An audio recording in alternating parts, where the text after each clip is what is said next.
Welcome to the Purr Podcast, your favorite feline-focused podcast, where we dive into all things feline, medicine, surgery, behavior, and of course, a sprinkle of veterinary gossip along the way. I'm Dr. Yola Krippenstein, feline fanatic, surgery nerd, and self-proclaimed lover of all things awkwardly cat-related.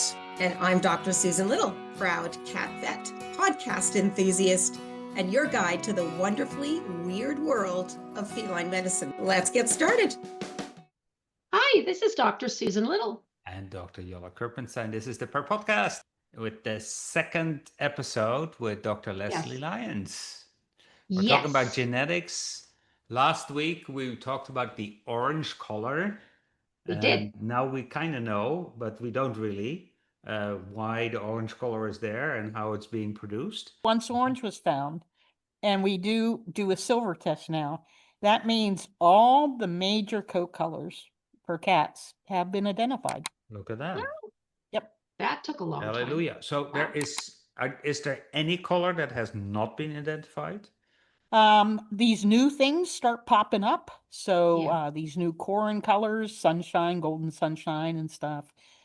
There you go. The old-fashioned golden is still a little bit of a conundrum, but Still the unknown? new fashion goldens that are coming out of Eastern Europe, we know what those are.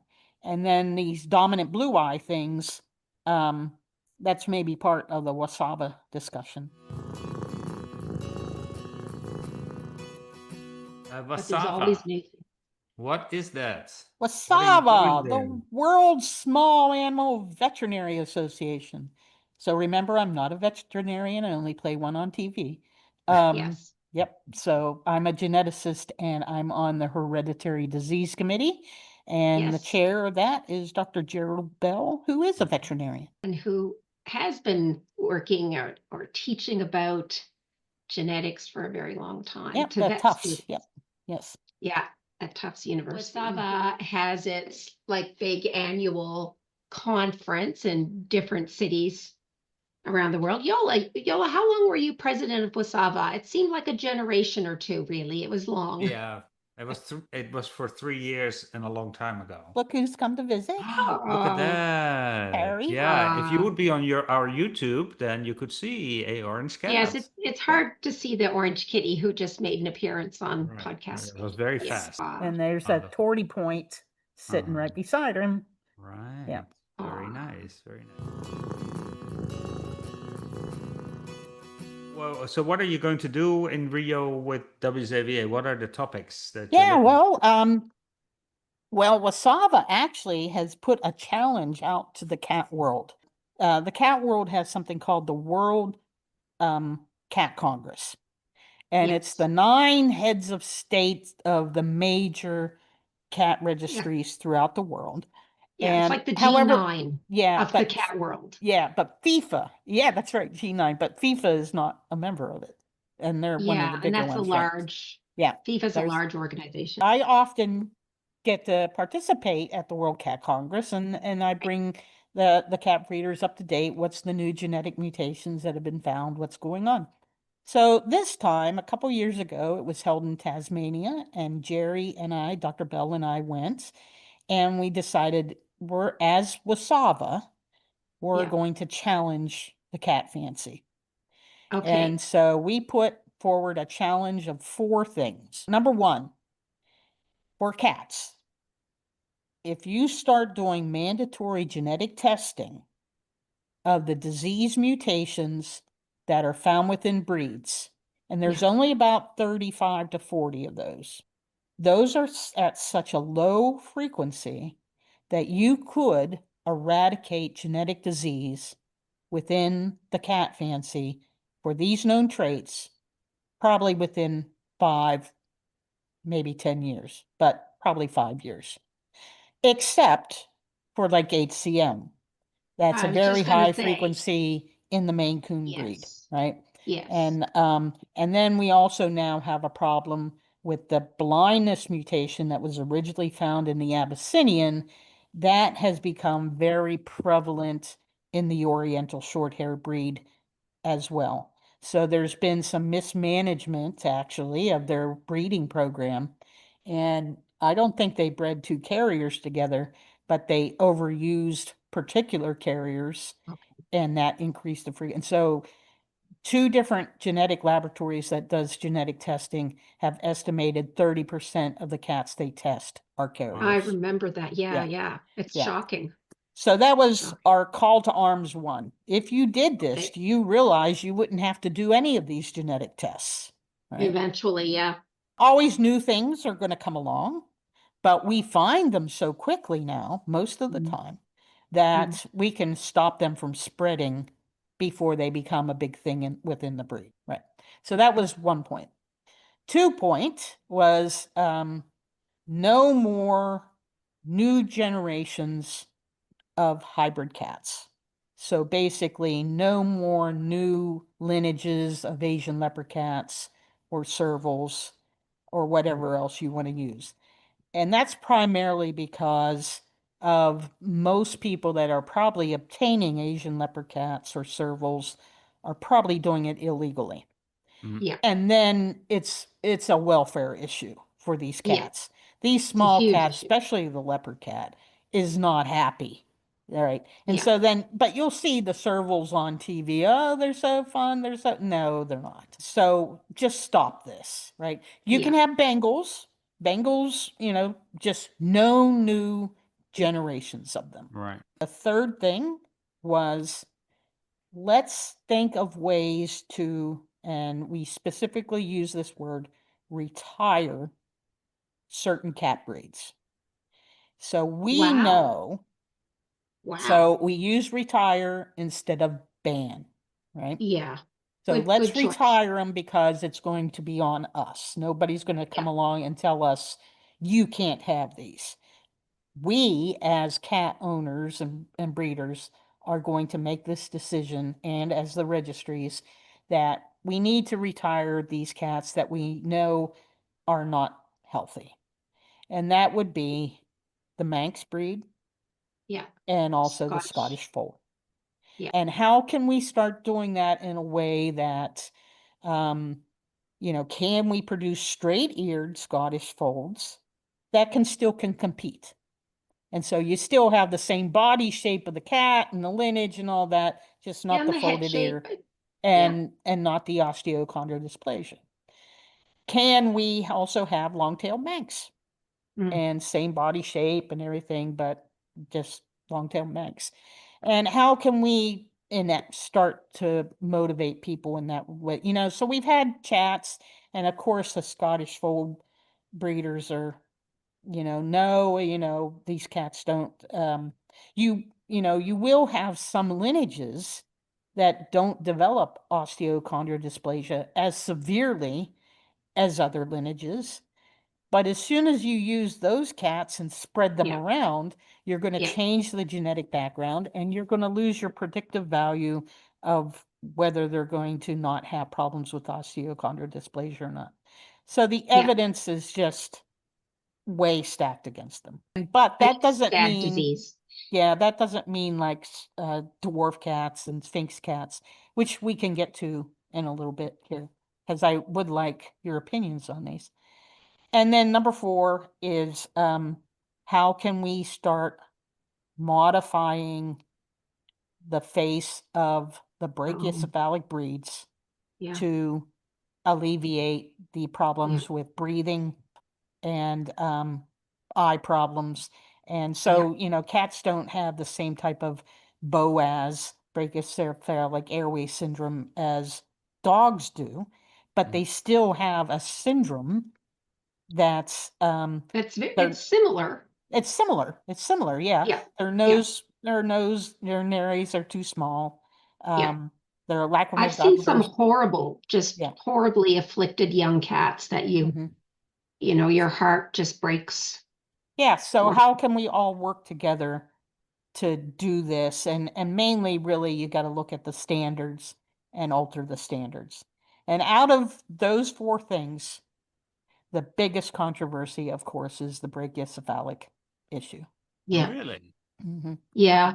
So the rest was kind of acceptable for all the organizations? Well, there's some organizations already accept those things. Like in the UK, the GCCF is implementing mandatory genetic testing. Some registries don't accept Bengals. Right. Some don't have Scottish Fold or Manx Yep. in the first place.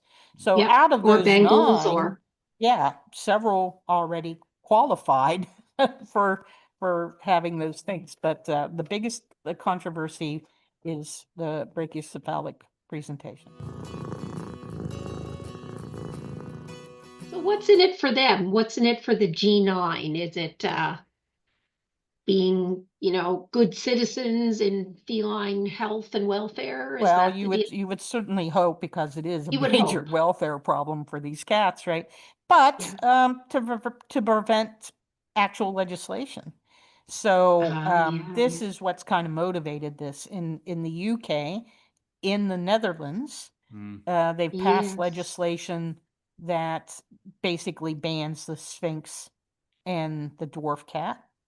And along with the Sphinx, they're saying anything that's missing their whiskers, such as Cornish Rex, which the Cornish Rex has no genetic mutations. That breed has nothing else to test for. And they're all fixed for their trait, so they have nothing to genetically test for other than fun coat colors, right? Yeah. And so they're saying, so there's now legislation, and everybody is realizing that if it starts in one of the states of the countries of the European Union, it's going to spread. And so how about we take control of the situation? And before, they just come along and ban the breeds. Mm-hmm. So in some European countries, or maybe it's Scandinavian countries, they've actually used these craniofacial ratios to ban certain dog breeds, or to ban dogs. And it ends up, well, it bans the whole entire breed, because no individual of that dog breed qualifies for a healthy craniofacial ratio. When it comes to the brachycephalic cats, I think there is a bit of a bury your head in the sand attitude. I think we find breeders who say, well, my cats are, because there's variation in how brachycephalic they are, right?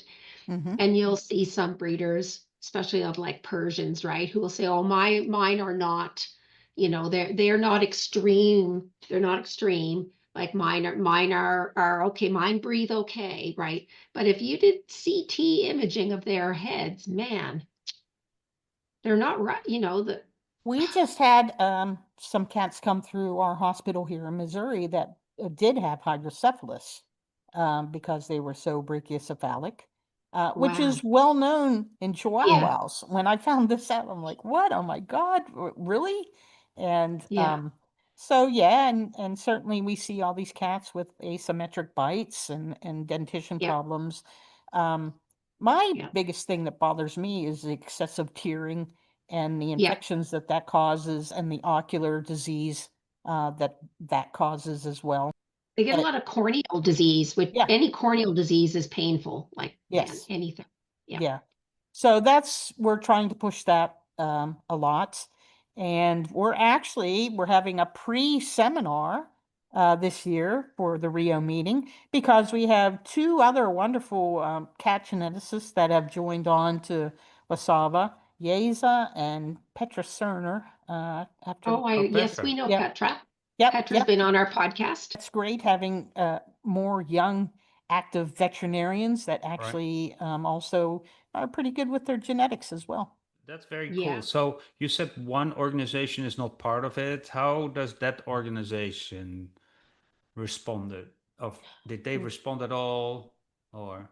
Well, I think they've responded well, because they've invited me to come give a presentation at their General Assembly, which will actually happen next Saturday in Vienna. So they haven't put their heads in the sand. They want to hear what's being said. So it looks like there is a global movement, at least of acceptance, which is the first step that you need, or recognition, acceptance, which is the first step that you need. Obviously, the brachiocephalic, it's a difficult discussion. I'm Dutch, so I know that the Netherlands has banned the dog, and I think some of the cats too. That is an extreme measure Yeah. because it didn't go anywhere. So Right. that's the issue, that if you don't do it yourself, at a certain point, someone else will do it for you. So it Exactly. makes sense to get you get your act together and solve the issue yourself. Yeah, and I think really the cat world doesn't want to be in that same association of look what we've done to these animals. We have the opportunity to be able to do that where it's much more difficult in dogs. Like, so what I just said, we could eradicate genetic disease. You wouldn't be able to do that in dogs because Right. a lot of individuals within the breed have disease mutations and you would decimate the breed Yeah. if you said get rid of all of it. So, Yeah. but it's much more feasible in cats if we manage it properly. And then cats allow outcrossing, which is less likely to happen in the registered like AKC breeds. Would you Yeah. say it's as easy then for brachycephalics to do it too? Because they're all affected, aren't they? I mean, there's very few brachycephalics that are normal. But there's a spectrum. Right, Yeah, but that's in the there's dog the probably same enough way. variation within the breed that if you just selected for basically the pet quality ones now, right? So take the Well, pet more qualities, normal. Let's so say swap it normal. around, right? Yeah. Now start showing the pet quality ones instead of Yeah. the and move in that direction. But it has Yeah. to be, everybody has to play. Yeah. The registry has to play, the breeder and the judge. Yeah. And so all of them have to work together to do this. And everybody always wants to blame one or the other or something like that. And with Scottish Folds, if anybody out there has a contact for Taylor Swift, that's what we Oh, need. right. She has Yeah, a so Scottish Fold. and that honestly is part of the Swift effect, that why they became very popular, but also they're very popular in Asian countries as well. Yeah. But Yeah. but what we would want Taylor Swift to do is not come on and say, get rid of all your Scottish folds, but Right. come on and say, be a responsible owner. If you have a Scottish fold, radiograph your cat periodically so that you can monitor the osteochondral dysplasia. Your cat might need more pain management than you think. Right. And that's what we would like to see her kind of do a little PR thing for. Right. And if you haven't done, breed with it. Well, You yeah, bring up a good point, because people that have these cats love these cats. absolutely. It's not that there is no Yeah. bond and that you can just say, okay, get rid of your cat. That's not going to happen. So No, and we don't want that. So when we say retire the breed, we retire it and say, okay, 15 years from now, there's Yeah. not going to be Scottish folds, right? Yeah. As these cats kind of naturally die out, and we kind of say 5 years from now, we stop producing them.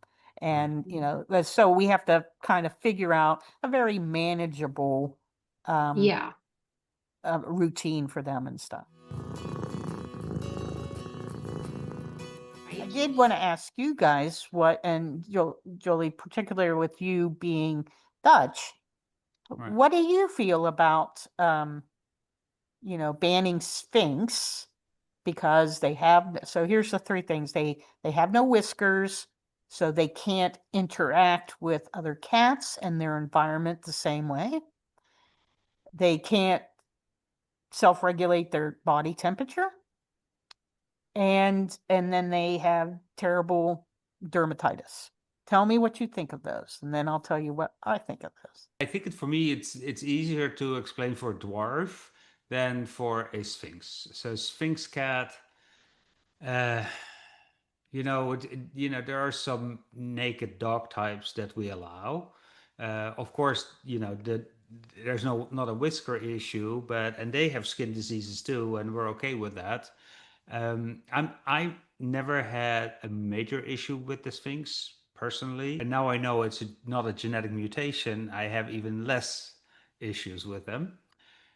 When we talk dwarfs, yes, I mean those are just. I personally, I think, why would you want a cat like that? I mean, it just doesn't make any sense. It is obviously it's not normal to have a cat like that. So I don't get it, and there's lots of complications with those cats.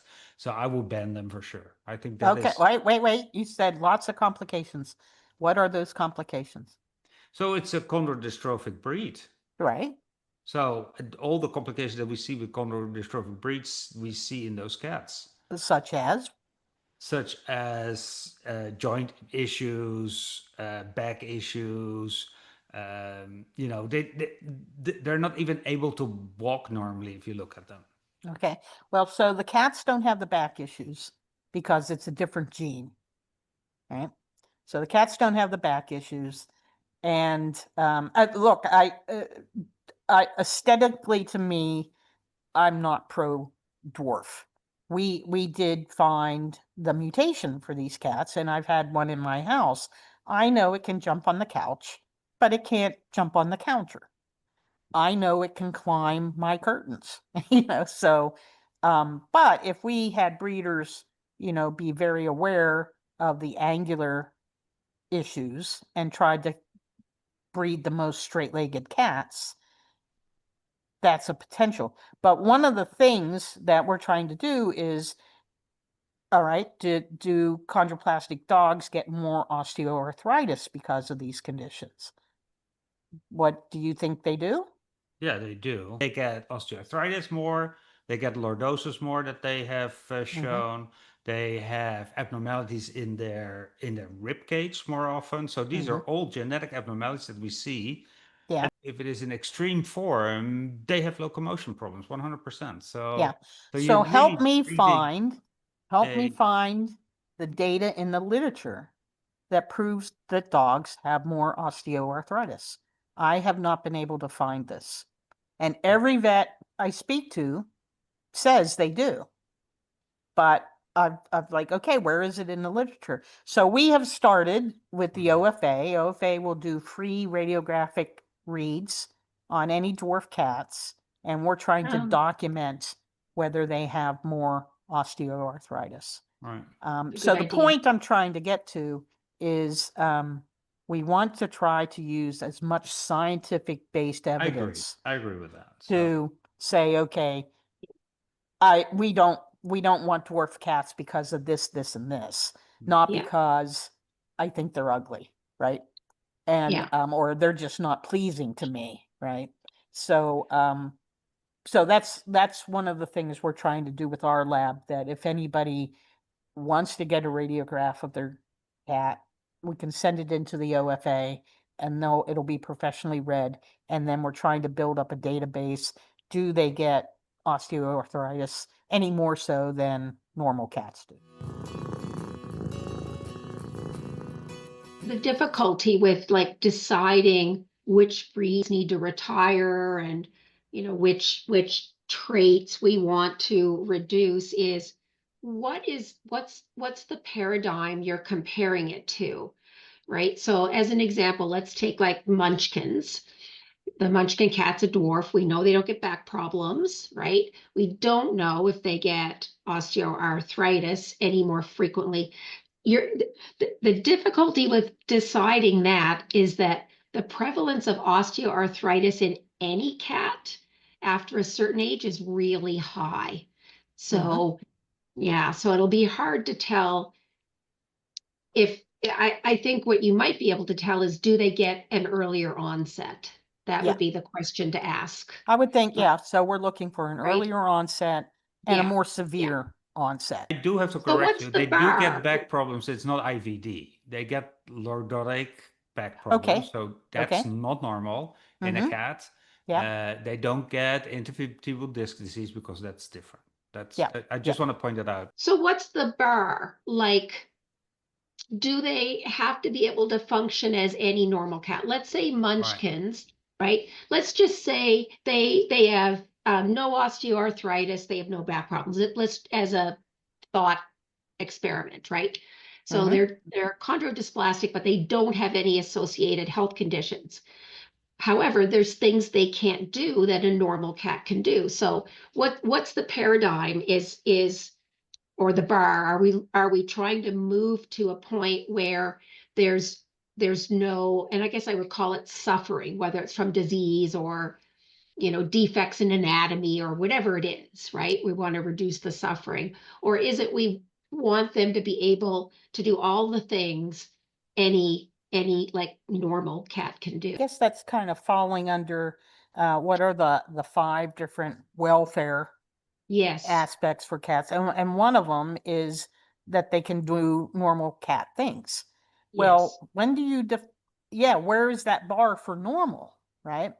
And when are we You could just define minimums. You could define like basics or minimums quite easily. yeah. Well, okay, so that brings us to Sphinx, because this is a little Yes. harder for me. Right. So Yes. so yes, Sphinx get more dermatitis, but I think also people have to realize if you own a Sphinx, you have to take care of it. You have to And bath if it. you take care of it, does it get more dermatitis compared to any other cat? So think about a Persian.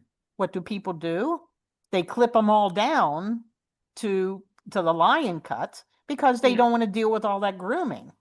Otherwise, they mat terribly. I've had our Yeah. cats skin tear because of Yeah. the mats being so severe. You have to wash you got to take care of your Sphinx cat if you're going to It's have a not that Sphinx. simple. It's not that simple because if you bathe them regularly, yes, like you'll be able to keep the majority of the skin healthy, but keeping the ears healthy and keeping the feet and the nails healthy the paws, let's say, is much harder, Okay. right? We still see them with, ear problems and then like yeasty feet and infections. Yeah, because they're just hard. This came out of Utrecht, actually, that if they have no whiskers, they can't normally interact with their environment and other cats.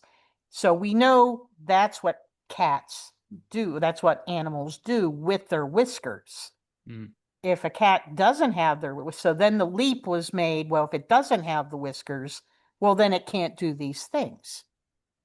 Do you I think that think is a that's big true? leap with no evidence behind it. Yeah, so that's Right? what we're trying to do in WSAVA is Yeah. to make sure it's evidence-based. Right. So we're not saying we disagree with that interpretation. It's show us the evidence that proves that I interpretation. think that, to be devil's advocate here, if the issues are, and then you probably have to have a basic standard, are higher than a basic standard, then there is reason to look at the breed and what they do with the breeds. And so, for instance, Sphinx cats can go outside when it's sunny because they might get sunburn, or you have to slather them full of suntan lotion. I mean, there's lots of reasons.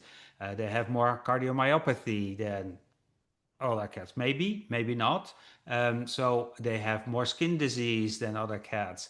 And like Susan says, some you can treat very easily, but you're not going to, if you have these ear or these nail problems, that's not going to be fixed very quickly.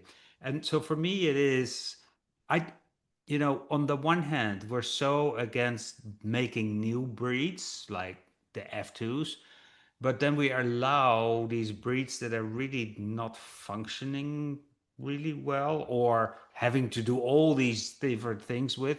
Then we allow those breeds. So we're measuring with two. Two different yardsticks. Yes, Yeah. that's it. Yeah. That's it. So for one breed, Yeah. we're okay. So the Persians, it's okay that they breathe really difficult and that they have all these diseases. But then for the Sphinx, it's not because they look funny. So I agree with you there. Mhm. I do think that at a certain point we have to say, is the cat happy in, the environment that we created for him? Because the normal cat was the barn cat that was only a nice brown black color, and we did all these other things to them to make them longer, bigger, smaller, whatever. And with that, sometimes we created little monsters because of all the disease that we created. Well, yeah. I think that When we talk about the dwarf cat, so we were recently just speaking about this. We had the European Animal Association meeting had a companion animal workshop that we were just in Milan for, Right. and we were discussing these very things. But then, if we think about the Sphinx cat, okay, we got to keep those ears clean. Well, how does that compare to floppy-eared dogs? And if we're going to get rid of the Munchkin cat, how many breeds should you say, okay, Basset Hounds, Right. Corgis, Totally. Dachshunds all need to go? And they have been much more established, so it's much more difficult. The Munchkin cat is, they get certain popularity and then they blow up. That's the other thing that I'm a little worried about, and I want your opinion on that, is that, so what is the genetic basis? So how many Munchkin cats do we have? And if it becomes really popular, what do we do with that breed to get everybody a Munchkin cat? I don't know how many Dachshunds there are in the world, but there's a lot. Yeah. And how many Munchkin cats are there? Maybe there's, I don't know, a couple of hundred. I have no idea. Yeah, not so many. I have to breed with them like crazy, which once again leads to more issues because they're not going to inbreed other cats into them because then there probably won't be a Munchkin cat anymore. Well, that's kind of what happened in the Netherlands. They bred a Munchkin to a Sphinx and made this Bambino. And so Right. you had two things that Right. just like push people over the edge. It's Yeah, like, no, right? Where does it stop? That's Yeah, the where question. does it stop? But I mean, that can go for anything. I mean, Right. a lot of cats, Scottish Folds, British Shorthairs, many other cats, Selkirk Rex, use Persians instead of slowly selecting Right. for the face they want. They know they kind of want the Persian face, so they just breed the Persian. So they skip the long process and leap forward by using Persians, right? You do that a lot. So, if it was me, the Manx, there's only a couple hundred born each year. Why are we even having this fight? Why are we having this discussion? Right. And just now the Scottish Fold, there's a lot more of those. There's probably more Scottish Folds than there are Munchkins. But then also what becomes the problem is a lot of it becomes non-registered breeders that are producing a lot of these cats. Right. And so how do we change public opinion? And we have failed to do that. For example, the French Bulldog is now the number one dog in the world. Too crazy for words. Too crazy for words when how many years ago people pulled out of the Crufts show in the UK saying enough is enough. We don't want these dog breeds that are unhealthy. And it's like it didn't make a difference at all. I think it's great that the committee is working on this. I think it's really, really important that also it's making a stand. I love the fact that you're working together with these associations to make that change. I think that's really important, and there will be always difficult choices to be made. I mean, it's never. So we're trying to keep the discussion going, right, and people aware. And if they don't do it themselves, they're going to be forced to do it, right. And they're probably not going to like how they're forced to do it. So make it their own decision. We're way over time already, Dr. I have Susan. one last I know comment, you have one more though. question, but One last comment. Yeah. It can feel overwhelming, can't it? I mean, just look at our conversation and we're like, well, what about this? And then this, and right. It can feel overwhelming. And there's a quote from Arthur Ashe, a tennis player. Yeah. That comes to my mind because I use it in lectures, and it's start where you are, use what you have, and do what you can. That's why we love Dr. Susan so much, because she just wraps it up perfectly. Okay. Yeah. But it takes, it takes a village, everybody kind of at least moving towards, yes, this is an issue. Yes, we care about animal welfare and the health of our cats. Right. How can we take baby steps forward to make things better and better for the future? And with that, this was the Purr Podcast. And Leslie, thank you so much. My pleasure. My pleasure. It's always wonderful to have you on our podcast. This is the Purr Podcast, where we talk cats laugh a lot, and learn something new every episode. Together, we bring you the latest updates, surprising cases, expert interviews, and just a touch of chaos, because nothing with cats ever goes as planned. So whether you're a seasoned veterinary pro, a new grad, or you're just here for the cat puns, you've come to the right place.